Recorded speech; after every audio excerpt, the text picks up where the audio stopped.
आज जो भी बच्चे नीट की तैयारी करते, जिनको डॉक्टर बनना है, भाई इंजीनियर बनना है, किसी को यूपीएससी निकालना है, किसी को बीपीएससी निकालना है, बच्चे तैयारी करते हैं, ग्रेजुएट तो हो जाते हैं, लेकिन जब वो अपने प्रतियोगी परीक्षा में बैठते हैं तो उन्होंने जो ग्रेजुएशन तक अपनी पढ़ाई करी उसमें से मुश्किल से 15 से 20% उस सिलेबस से प्रश्न पूछे जाते हैं।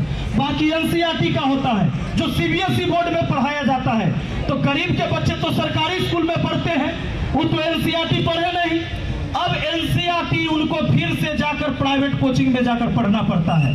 अगर वो नहीं पढ़ते हैं, 10 साल 15 साल तैयारी करते करते थक जाते हैं और हम सोचते हैं कि हमारा बाल बच्चा की किस्मत खराब है, वही नौकरी नहीं हो रहा है, जबकि व्यवस्था खराब किया गया कि आपके बच्चों को अवसर नहीं मिल रहा है।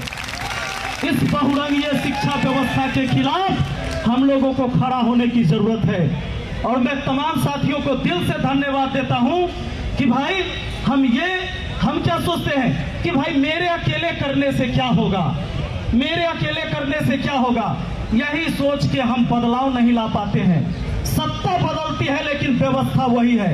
आज बिहार में चुनाव होने जा रहा है, सरकारें मुफ्त की सारी चीजें बांट रही है, रोजगार छीन छीन कर राशन बांटा जा रहा है, लोगों को हाथ में कटोरा पकड़ाया जा रहा है, भिखमंगा बनाया जा रहा है, लेकिन बाढ़ से बचने के लिए पूरे बिहार में कोई ऐसी व्यवस्था नहीं है। उधर नेपाल से पानी आए तो आधा बिहार उधर डूब गया, आधा बिहार पानी में डूबता है और आधा बिहार सुखाड़ से बर्बाद होता है।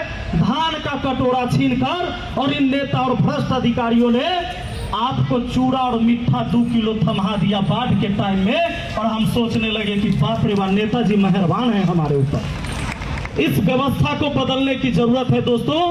अभी छात्रों के लिए छात्रवृत्ति बढ़ा दिया गया, चुनाव है, 600 वाला हो गया 1200, 1200 वाला 2400, 1800 वाला 3600। जानते हैं हमें पैसे देंगे ये चुनाव के टाइम में छात्रवृत्ति बढ़ाकर, लेकिन बच्चियों को अभी भी सरकारी स्कूल में अलग से शौचालय की व्यवस्था नहीं है। इसके ऊपर किसी नेता अधिकारी का ध्यान नहीं है, शौचालय नहीं बनवा रहे हैं। बच्चियां जब स्कूल में जा रही हैं तो मुश्किल से, गांव की बच्चियां हैं तो स्कूल से निकलकर फिर घर जाती है सोच के लिए कभी अगर उसको जरूरत पड़े तो, शौचालय नहीं है, छत झड़कर गिर रहा है, जो ही स्कूल बचा हुआ है उसके छत टपक रहे हैं, सब में 4 दीवारी नहीं है, गेट नहीं है। ये सिलेबस हमको समान सिलेबस नहीं बना कर देंगे, ये हमको सिर्फ छात्रवृत्ति देंगे सिर्फ वोट के लिए। ऐसी शिक्षा व्यवस्था से कभी देश नहीं बदल सकता है दोस्तों। शिक्षा व्यवस्था अगर वन नेशन है तो वन एजुकेशन सबसे पहले चाहिए। सरकार की ऐसी कोई स्कीम नहीं है कि गरीब के बाल बच्चों को अमीर बना देगा।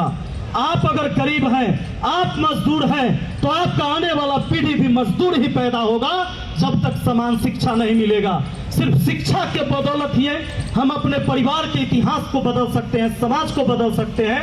लेकिन यहाँ पर सरकार चाहती है कि आपके बाल बच्चा को ऐसा शिक्षा मिले कि आगे उसे अवसर ही ना मिले, वो किसी पद पर जा ही ना सके। और जब तक आप अशिक्षित रहेंगे, बेरोजगार रहेंगे, तो भेड़ बकरियों की तरह नेताओं के रैलियों में जाते रहेंगे। इस व्यवस्था को बदलने की जरूरत है। आप तमाम साथियों को हम फिर से धन्यवाद देते हैं कि मुझे भी यहाँ पर आकर जो शब्द कहने का मौका मिला। तमाम साथियों को हम दिल से धन्यवाद देते हैं। हम हमेशा शुक्रगुजार रहेंगे और इस लड़ाई में, ये लड़ाई जहां तक लड़ी जाएगी हम हमेशा आपके साथ हैं, तन मन धन से लगातार हम आपके साथ रहेंगे। बहुत बहुत धन्यवाद। जय हिंद, जय भारत, जय भीम, जय संविधान। Thank you